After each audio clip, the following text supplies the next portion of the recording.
Finlandia y Suecia formalizaron este miércoles sus pedidos de adhesión a la OTAN, una consecuencia directa de la invasión de Ucrania por Rusia, que está reconfigurando el mapa de la seguridad en Europa. Ambos países y sus solicitudes fueron vetadas, sin embargo, por Turquía. Con esto comenzamos. Los saluda Silvia Cabrera en Berlín. Titulares. Turquía veta la entrada de Finlandia y Suecia a la OTAN. El presidente turco Recep Tayyip Erdogan los acusa de dar cobijo a militantes y políticos kurdos que considera terroristas. Estados Unidos está seguro de que Finlandia y Suecia lo lograrán. Moscú anuncia que se rindieron casi 1.000 soldados ucranianos atrincherados en la acería de Azovstal en Mariupol. Muchos fueron llevados a territorio controlado por Rusia, pero no está claro su futuro. Algunos legisladores rusos piden que sean juzgados e incluso ejecutados. Y un soldado ruso de 21 años se declara culpable en el primer juicio en Ucrania por crímenes de guerra. Admitió haberle disparado a un hombre de 62 años unos días después de que comenzara la invasión. Se enfrenta a cadena perpetua.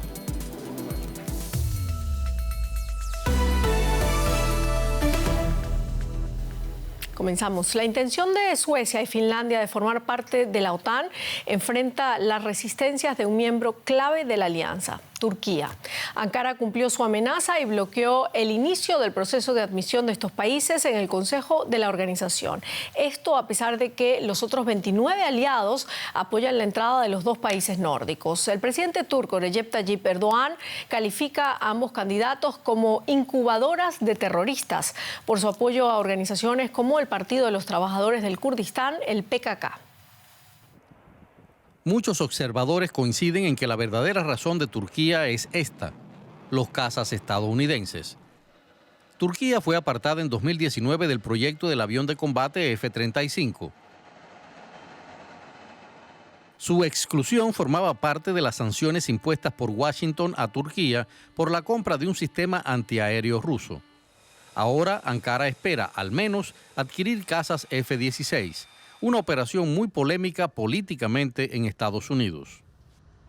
También en 2019, Suecia congeló las exportaciones de armas a Turquía después de que éste invadiera el norte de Siria y atacara a la milicia kurda YPG. Todo indica que todo esto es razón suficiente para que el presidente turco Erdogan bloquee el ingreso de Suecia y Finlandia a la OTAN, algo que posiblemente debilite a la alianza. Sería como un regalo para Putin. Se transmitiría el mensaje de que no hay unidad en la OTAN. Por eso sería la señal equivocada en el momento equivocado. En Nueva York, el ministro estadounidense de Exteriores, Blinken, y su homólogo turco, Cavusoglu, buscan una fórmula de compromiso. Espero que si adoptamos un diálogo constructivo y orientado a la resolución de nuestras diferencias, las podamos resolver o al menos minimizar e incluso ampliar nuestra cooperación. Cualquier concesión a Turquía seguiría aislando a Erdogan en la OTAN, pero le serviría para mejorar su posición en el país de cara a las elecciones presidenciales del próximo año. Y Rusia afirma que unos 1.000 combatientes ucranianos se han rendido desde el inicio de la semana tras el asedio de la acería de Azovstal en la ciudad de Mariupol. Centenares han sido llevados al territorio controlado por Rusia. Algunos de ellos son combatientes ultranacionalistas del llamado batallón Azov. Kiev espera poder canjearlos por presos rusos, pero algunos juristas en Moscú reclaman que sean llevados a juicio. Según Ucrania, se están llevando a cabo reuniones de alto nivel para evacuar a un número aún indeterminado de combatientes que permanecen en la acería. Entre ellos, al parecer, se encuentran los jefes militares. La situación en el que era el último reducto de la resistencia ucraniana en Mariupol, controlada ya por los rusos, es confusa. Hay temor de que los soldados ucranianos que defendieron la planta de Azovstal en Mariupol terminen enfrentando a la justicia rusa. La televisión rusa ha mostrado a los combatientes derrotados mientras eran conducidos fuera de la gigantesca acería. Rusia afirma que los tratará acorde a las normas internacionales, pero el temido regimiento Azov podría ser declarado organización terrorista. Un jurista ruso que ha participado en las negociaciones de paz con Kiev dice que Rusia debería considerar la pena de muerte para el regimiento Azov. No merecen vivir después de los monstruosos crímenes contra la humanidad que han cometido y que siguen cometiendo contra nuestros prisioneros. Las autoridades ucranianas esperan que los militares puedan ser intercambiados por prisioneros de guerra rusos. Podemos afirmar por nuestra parte que el proceso de negociación y la operación de rescate están teniendo lugar. También han surgido críticas sin precedentes a la guerra desde sectores inesperados. El mayor problema de nuestra posición política y militar es que estamos completamente aislados geopolíticamente y que, aunque cueste admitirlo, el mundo entero está contra nosotros. Tenemos que salir de esta situación. Mariupol supone una importante victoria para el ejército ruso después de 3 meses de invasión de Ucrania, pero podría ser una victoria pírrica, pues Finlandia y Suecia han presentado una solicitud conjunta para ingresar en la OTAN, lo que significa un nuevo revés para el intento de Moscú de contener la expansión del bloque.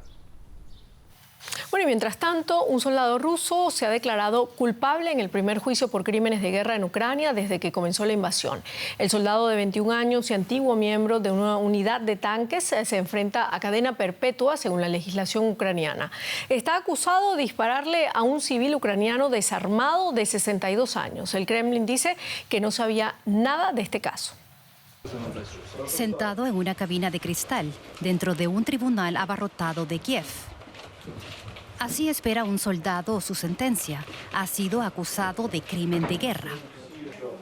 Habría disparado contra un civil desarmado en la región de Sumy durante la primera semana de la invasión de Ucrania. Con la ayuda de un intérprete, el juez pregunta al sargento ruso si se declara culpable. Desde el interior de la cabina se escucha: sí, lo soy.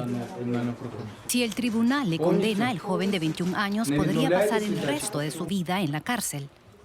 El abogado del soldado acusado quiere restar los cargos de crimen de guerra a pesar de la declaración de culpabilidad de su cliente.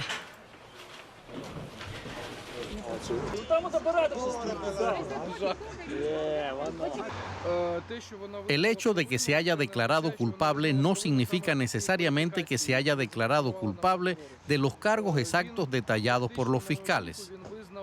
Admitió que esos hechos ocurrieron, pero en cuanto a la calificación lo decidirá el tribunal. Personalmente no veo elementos criminales en sus acciones. En la sala, Katerina Shelipova sigue el juicio. Es la viuda de Oleksandr Shelipov, de 62 años, la víctima mortal del caso. De joven, su marido trabajó para los rusos en la era soviética. Para Katerina, el perdón queda muy lejos. ¿Podrá perdonarlo? Can you forgive him? No, nos ha traído demasiado dolor. Ha matado a demasiados niños. Ha habido demasiada brutalidad.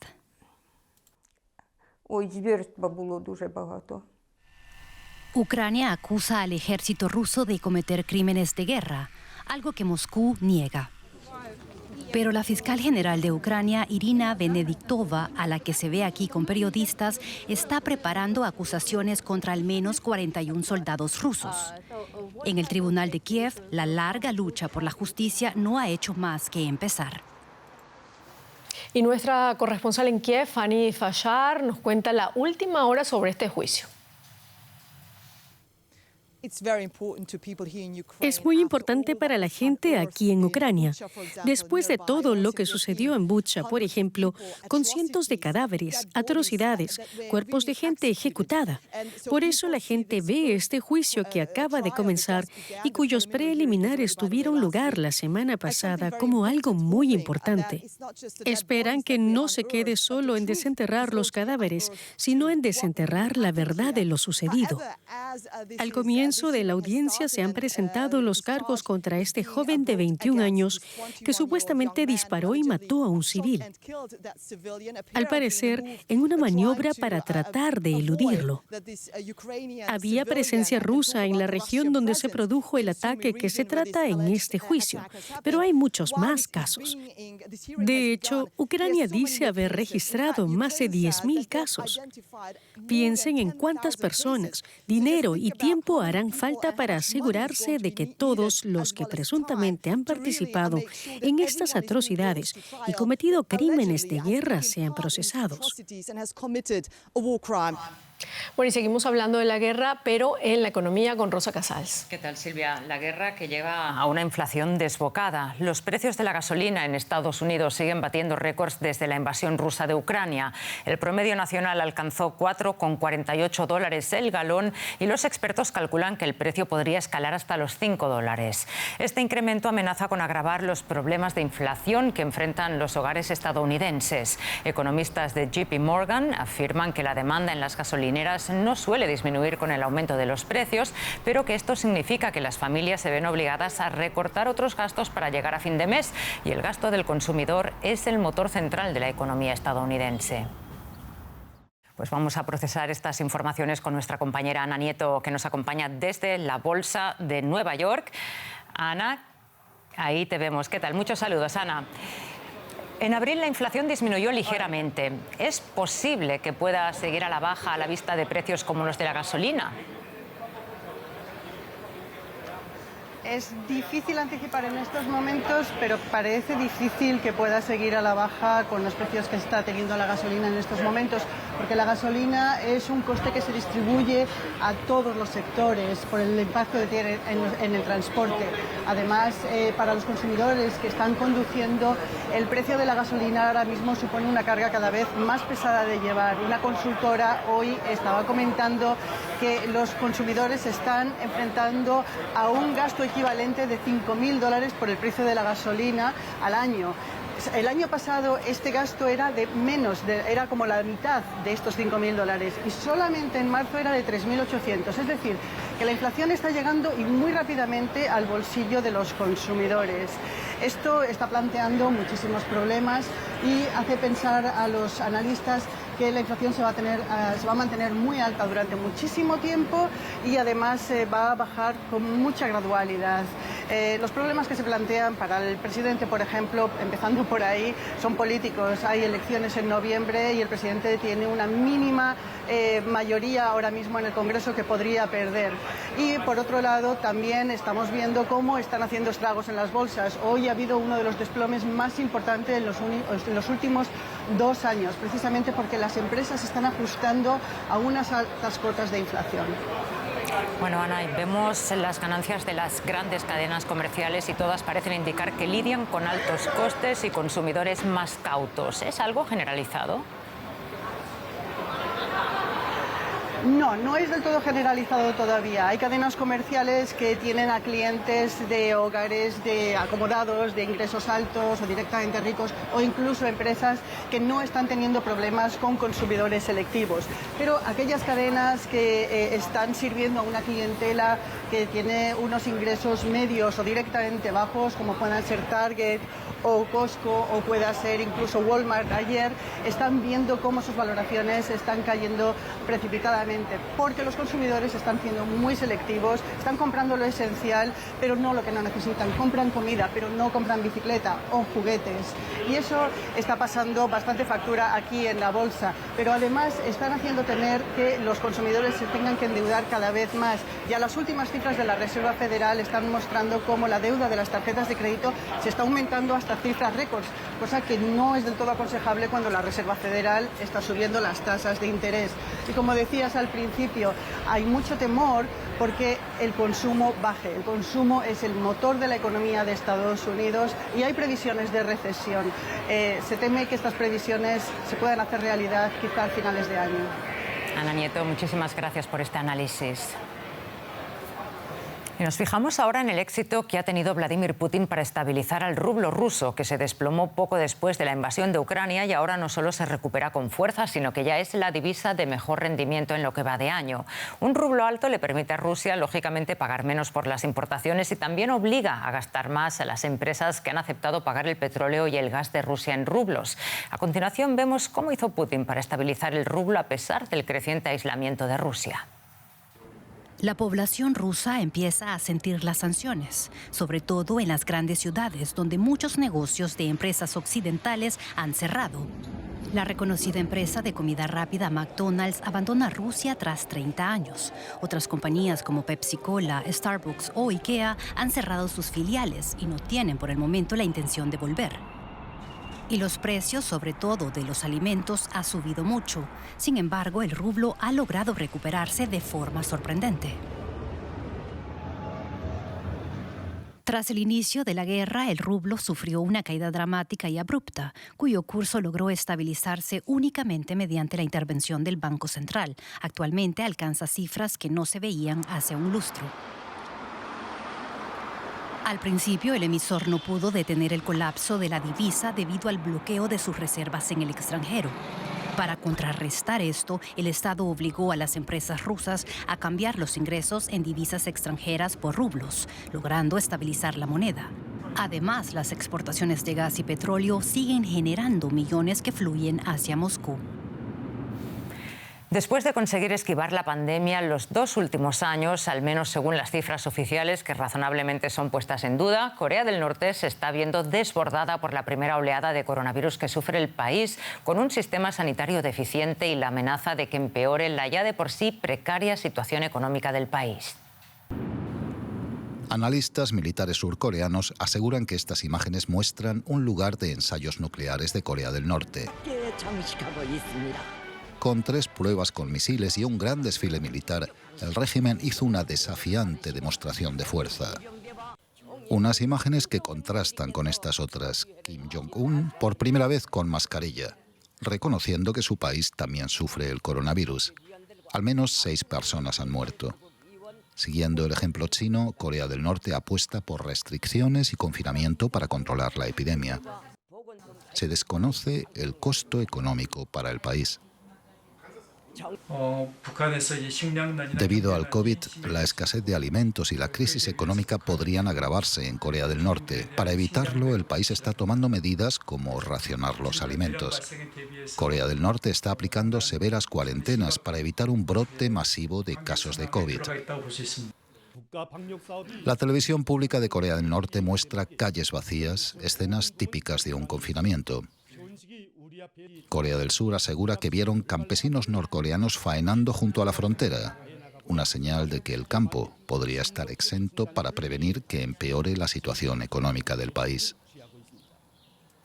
Y vamos ya con otros asuntos internacionales, Silvia. Vamos a hablar de clima. Los pasados 7 años han sido los más cálidos de los que se tiene constancia. También los niveles del mar han alcanzado un récord en el 2021. Además de los efectos en el medio ambiente, los fenómenos meteorológicos extremos se han cobrado la vida de muchas personas y han costado también cientos de millones a la economía. Estos son solo algunos de las conclusiones de un nuevo informe de la Organización Meteorológica Mundial. América Latina se proyecta además como una de las regiones del mundo donde el impacto del cambio climático es más intenso. Olas de calor e incendios forestales. Lluvias torrenciales, inundaciones y mortales deslizamientos de tierra. Disminución de los cultivos. Agotamiento de los arrecifes de coral y la subida del nivel del mar ante las costas de Latinoamérica. Algunas de las consecuencias del cambio climático en la región. Y según un nuevo informe de la Organización Meteorológica Mundial, 4 indicadores clave del cambio climático batieron récords el año pasado.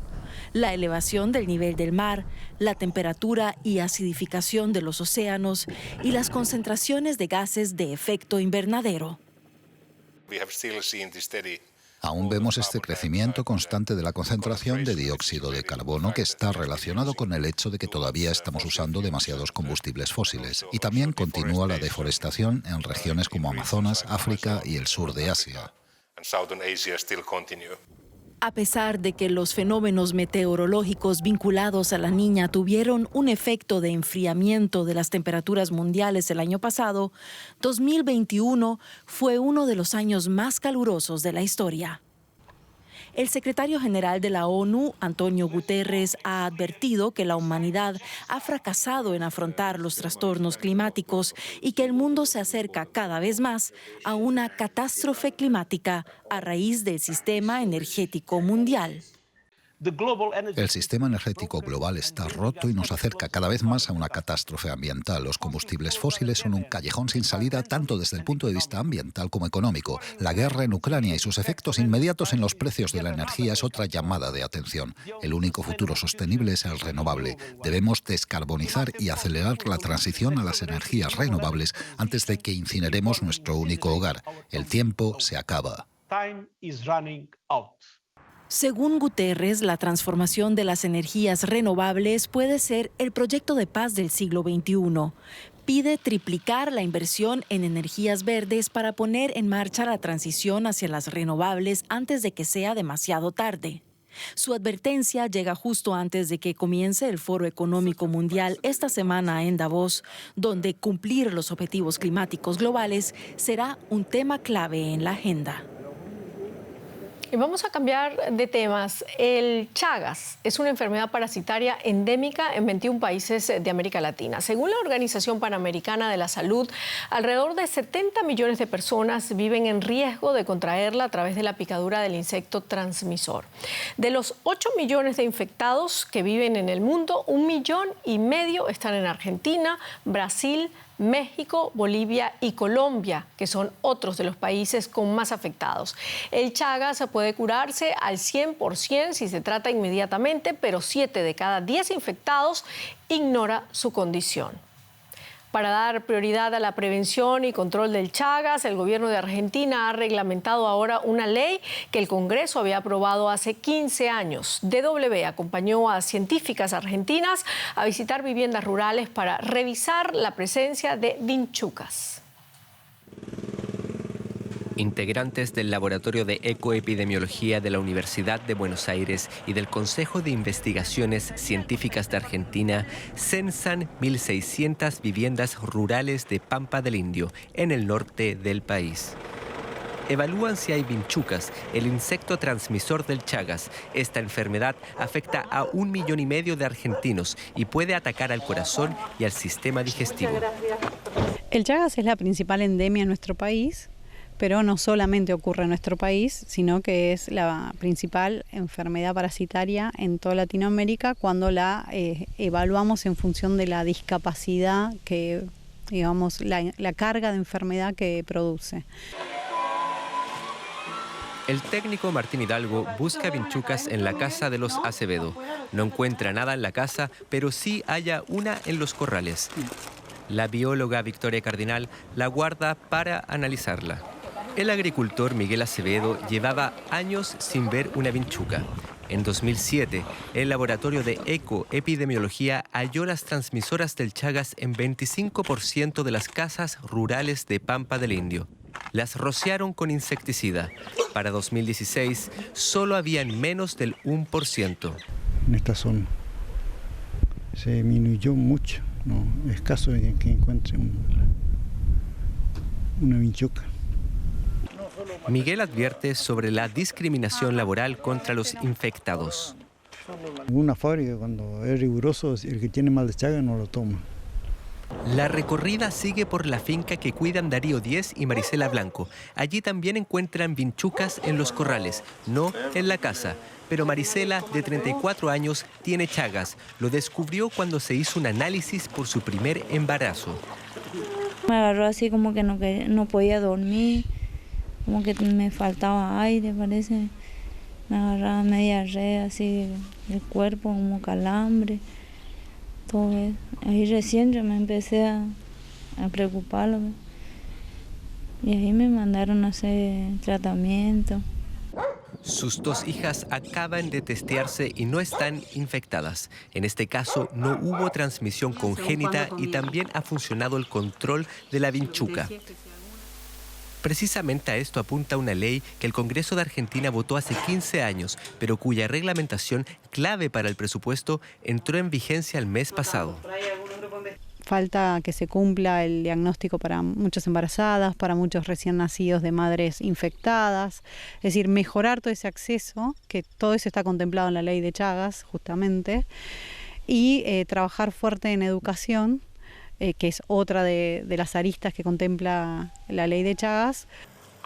El Laboratorio de Ecoepidemiología fue una de las instituciones que abogó por la reglamentación de una ley que ahora deberá aplicarse. Argentina busca mejorar el combate contra el Chagas, una enfermedad que no solamente existe aquí en el norte de Argentina, sino también en otros países sudamericanos y que ha llegado por la transmisión de madre a hijo y las migraciones a Europa y Estados Unidos. Vamos con otros temas. Después de años de negociaciones, la Federación Estadounidense de Fútbol acordó que las selecciones masculina y femenina recibirán la misma remuneración. El acuerdo, que estará vigente hasta el 2028, también crea un mecanismo para compartir el dinero de los premios de torneos como la Copa del Mundo. Las estadounidenses han superado sistemáticamente a sus homólogos masculinos en los principales torneos y ahora tendrán primas idénticas basadas en el rendimiento para todos los partidos y competiciones. Y el Eintracht de Frankfurt se ha proclamado campeón de la Liga de Europa al imponerse en la tanda de penaltis al Glasgow Rangers en la final jugada en el Sánchez-Pizjuán de Sevilla y que terminó con empate a 1 el tiempo reglamentario y la prórroga. Los goles fueron marcados en la segunda parte del partido por el nigeriano Joe Aribo en el minuto 57 para los puritanos y el colombiano Rafael Santos Borrell para los alemanes en el 69, tras un centro del serbio Filip Kostic. Borré marcó el decisivo penal que le dio el título a las Águilas. Una histórica victoria del Eintracht de Frankfurt. El equipo alemán había ganado su última final europea en 1980, hace más de 40 años, cuando la Liga Europa se llamaba Copa de la UEFA. Y así, vamos a verlo, celebraban sus hinchas esta épica hazaña para el Frankfurt. En especial y también para el fútbol alemán, que no ganaba este torneo desde 1997. Ahí ven ustedes algunos de los hinchas. Una victoria para la historia.